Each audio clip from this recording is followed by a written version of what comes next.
ही कहाणी आहे केरळच्या एका छोट्याशा गावाची, जिथे सगळी लोक आपल्या शेतांमध्ये अन्नधान्य लावण्याच्या जाग्याटी नारळाची झाडं उगवतात. संधू कुठं आहेस आज? सकाळपासून दिसतच नाहीयेस. अरे अण्णा, मी आज जरा आजारी होतो. काय झालं तुझ्या तब्येतीला? काल रात्री पावसामध्ये भिजलो होतो, ओल्या कपड्यातच झोपलो होतो आणि सकाळी उठलो होतो, बघितलं पूर्ण शरीर तापून गेलेलं होतं. अरे तब्येतीची खास काळजी घेत जा आणि पावसामध्ये तर बिलकुल काळजी घेत जा. अरे अण्णा, तुम्हाला तर माहितीच आहे आपल्या गावामध्ये कसा पाऊस पडतो. 2 मिनिटांमध्ये ऊन पडतं आणि काहीच वेळामध्ये आकाशामध्ये ढग येतात आणि पडतो पाऊस. त्याच्यामुळेच मी या सगळ्यांना म्हणत असतो की कितीही ऊन असलं तरी घरातून निघताना छत्री सोबतच ठेवत जा जी. काय माहिती ढग कधी मेहरबान होतील, कोणाला माहिती थोडी असते जी. अजून सांगा, काय केलं तुम्ही आज दिवसभर? शेतामध्ये नारळाचे झाड लावायला गेलो होतो. आणि तू काय करत आहेस? नवीन रोपांची पेरणी. उद्यापर्यंत तब्येत ठीक होऊन जाईल, मग उद्यापासूनच काम चालू करेल. ठीक आहे, माझ्याकडे काही रोपं उरलेत, तुझ्या कामामध्ये येतील. सकाळी येऊन घेऊन जा माझ्याकडून. ठीक आहे अण्णा. अण्णा आपल्या घराकडे निघून जातो. जाऊन जरा शेताची तपासणी तरी करतो, किती रोपं लागतील.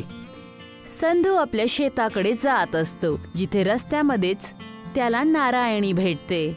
आता तब्येत कशी आहे संधू? अण्णा सांगत होते की तुझी तब्येत खराब आहे. हा, आता थोडी ठीक आहे. तू कुठून येत आहेस? बाबांबरोबर मी शेतांमध्ये झाडे लावण्यासाठी गेले होते. मी पण शेताकडे चाललो आहे. बस जरा अनुमान लावतो की किती रोपं लागतील शेतामध्ये. अच्छा, अरे हा, माझे बाबा म्हटले होते की जेव्हा तुझं स्वतःचं घर बनेल ना, तरच तुझं लग्न माझ्याशी करवतील, नाहीतर बाबा माझ्यासाठी दुसरीकडे स्थळ बघतील.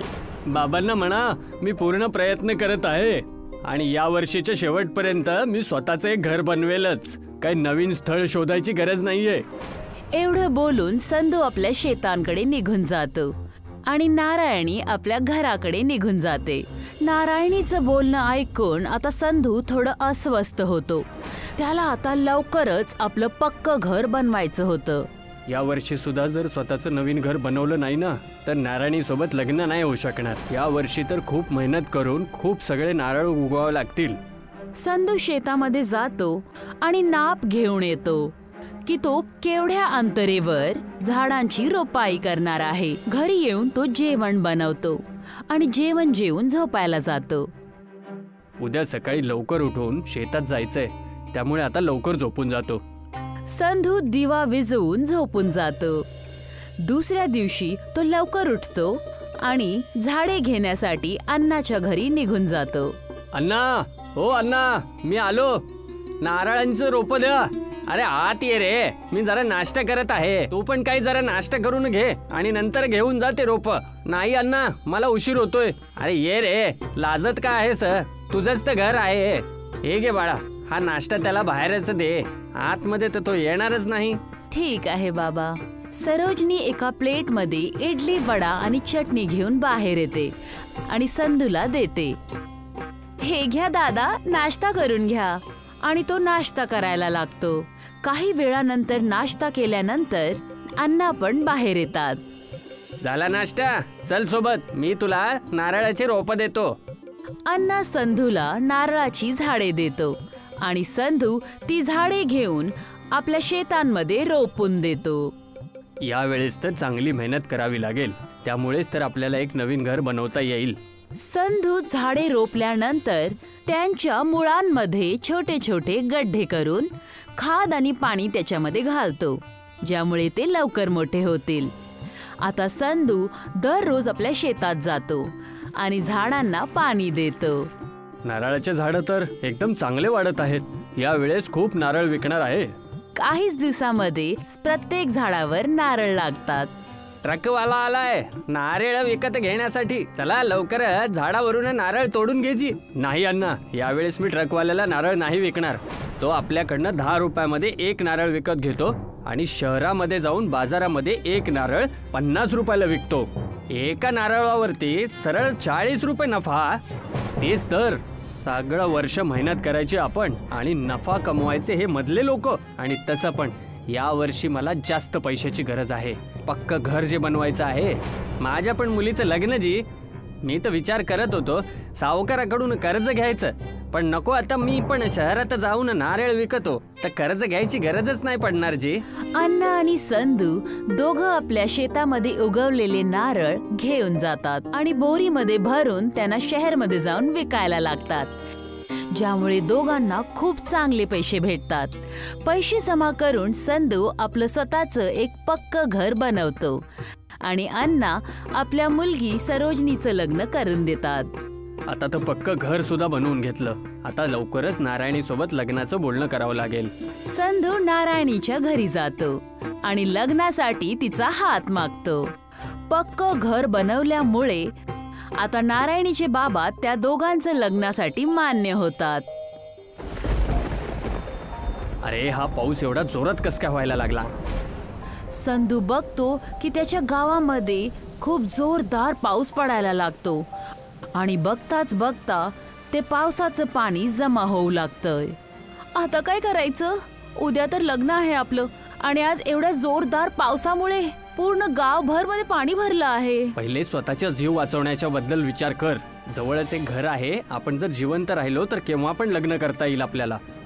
जसं जसं पाऊस जोरदार पडत असतो आणि थांबायचं नाव घेत नाही, पूरचं पाणी घरांच्या आत यायला लागतंय आणि घर तुटायला लागतात. लवकर इथून निघून जा बेटा, आपलं घर पण आता वाहून जाईल. मंदिराकडे चल. अण्णा आपल्या मुलीला घेऊन मंदिरमध्ये जातो, जिथे सगळ्या गावच्या लोकांनी शरण घेतली होती. मंदिर तसं तर गावाच्या खालच्या हिस्स्यामध्ये होतं, पण तरीही पूरच्या पावसाचं काहीच असर त्याच्यावर पडत नव्हतं. ये, माझा हात पकड. पाण्याचा बहाव खूप जोरात आहे. संधू आपला जीव धोक्यात घालून नारायणी आणि तिच्या बाबांना घेऊन मंदिरमध्ये जातो. आता सगळे गाववाले पूरचं पाणी कमी होण्याची वाट बघत आहेत.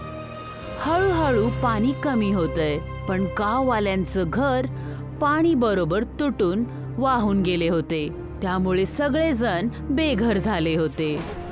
मी खूप मेहनत करून माझं घर बनवलं होतं पक्क, आणि आज ते घर माझ्याच डोळ्यासमोर वाहून गेलं आणि मी काहीच नाही करू शकलो. आमचे सगळ्यांचे घर पुरामध्ये वाहून गेले जी. तू एकटाच बेघर नाही झाला जी. देवाची कृपा आहे की कोणाला जीवाचा धोका नाही झाला जी.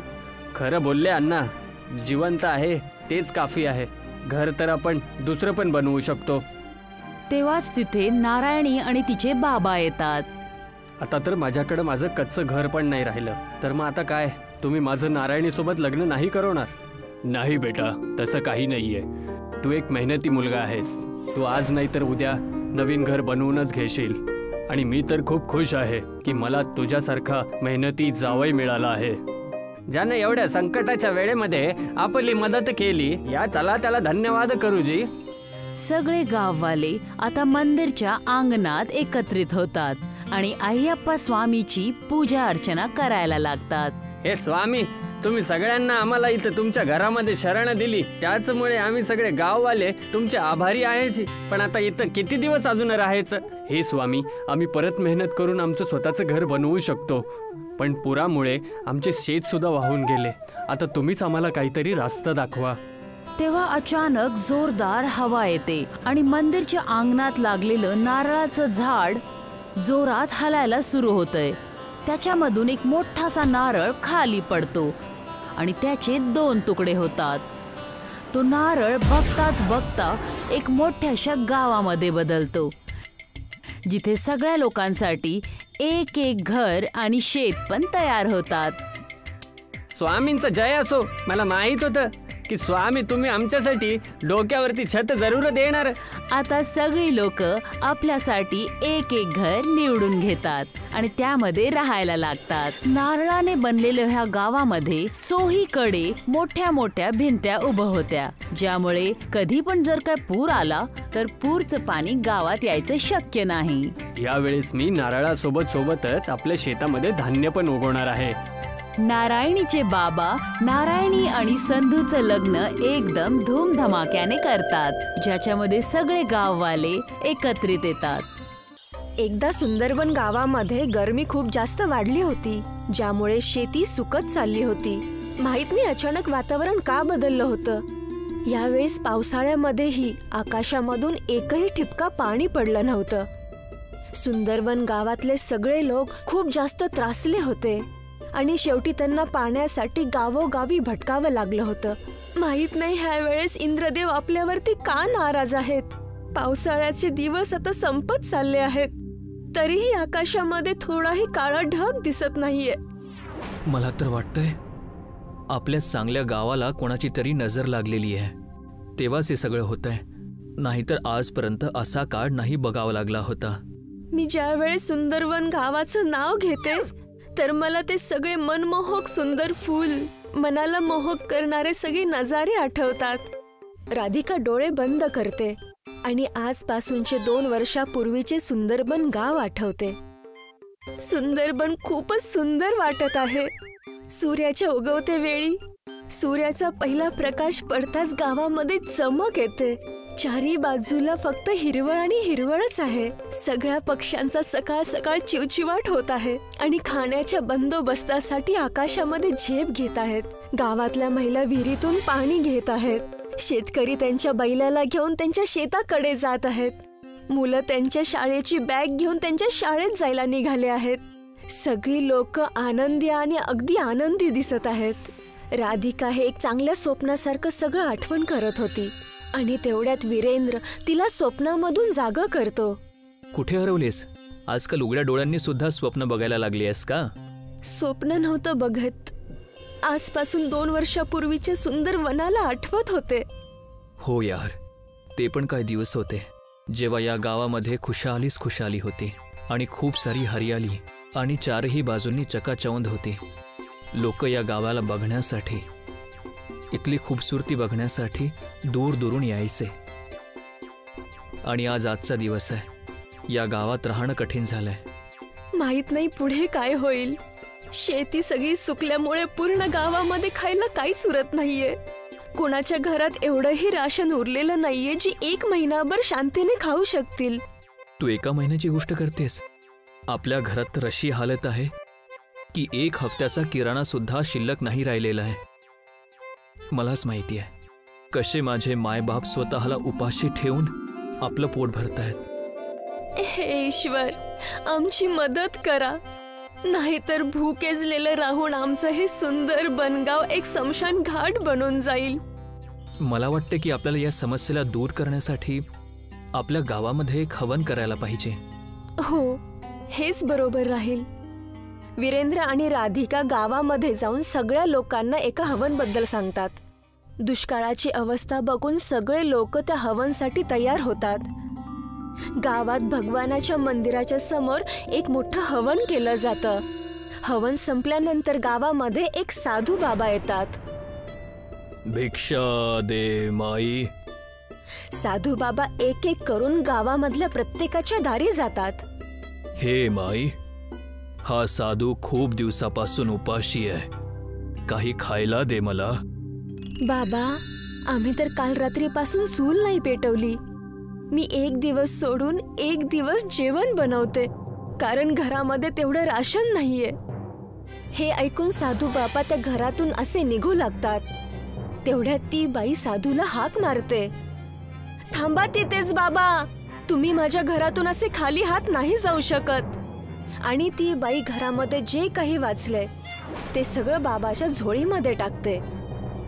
ईश्वर तुझी रक्षा करो आणि तुझ्या सर्व संकटांना दूर करो.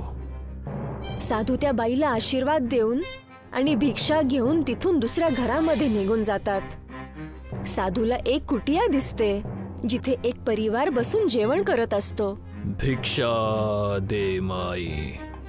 साधूचा आवाज ऐकून परिवारातला मुख्य बाहेर येतो आणि त्यांना त्याच्या हिस्स्याचं जेवण देतो. साधू त्या मुख्य माणसाच्या हिस्स्याची 1 रोटी खातो, पण त्याने साधूचं पोट नाही भरत.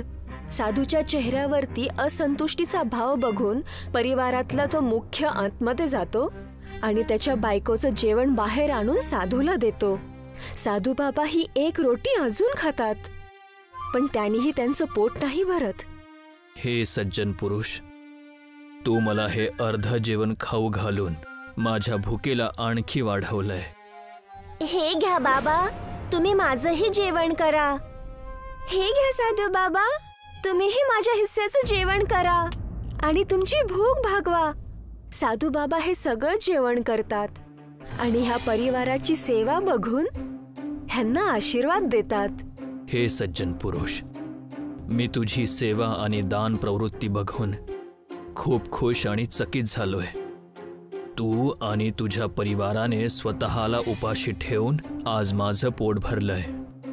ईश्वर तुझी रक्षा करो, तुझ्या सर्व कष्टांना दूर करो. साधू बाबा ह्यांना आशीर्वाद देऊन दुसऱ्या घराच्या दरवाजाकडे जातात. असं करत करत साधू बाबा सगळ्या सुंदरबन गावामध्ये जातात आणि भिक्षा मागतात. असं बघता बघता संध्याकाळ होते आणि साधू बाबा तिथून निघून जातात. गावातल्या सगळ्या लोकांकडे जे काही होतं त्यांनी सगळं काही साधू बाबाला दान केलं होतं आणि आता कोणाकडेही दुसऱ्या दिवशी खाण्यासाठी एक दाणाही राशनचा राहिलेला नव्हता. पण जशी सकाळ होते आणि सूर्य उगवतो तर सुंदरबन गावाच्या नजाऱ्याला बघून सगळे लोक आश्चर्यचकित होतात. कारण गावाच्या एका साईडने पाण्याची नदी आणि दुसऱ्या बाजूने तांदळाची नदी वाहत असते. हा, ही तर खरोखरच देवाची कृपा झाली या गावावरती. सगळ्या गावकऱ्यांनी एका नदीतून पाणी आणि दुसऱ्या नदीतून तांदूळ घेतले आणि गावामध्ये एक खूप मोठी दावत ठेवली.